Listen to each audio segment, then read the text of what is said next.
Հիմա եկեք ձեզ հետ խաղ խաղանք, նայեք այս երկու նկարին ու փորձեք հիշել,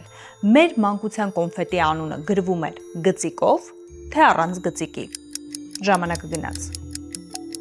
Միկի Մաուսը ուներ կարմիր ժապավեններ ամրացած սպիտակ կոճակներին, թե չուներ, Ֆորդի լոգոն այս տեսքն ուներ, թե այս տեսքը, Պիկաչուն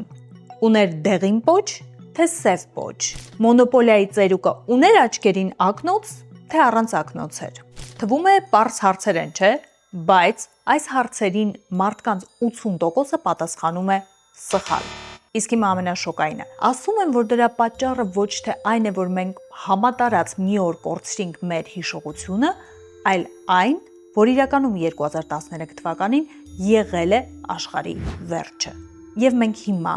ուղղակի տեղափոխվել ենք ակնթարթորեն մեկ այլ իրականություն։ Ու դրա համար էլ այնինչ մենք հիշում ենք նախորդ իրականությունից։ Ու հենց այդ պատճառով էլ այդ հիշողությունները հիմիկվա ներկայիս իրականության մեջ ուղղակի կեղծիք են։ Իսկ հիմա եկեք տեսնենք, քանի հարցի եք դուք սխալ պատասխանել։ Ամբողջական տարբերակը դիտեք YouTube-ի իմ ալիքում, լինկը բիոյում է։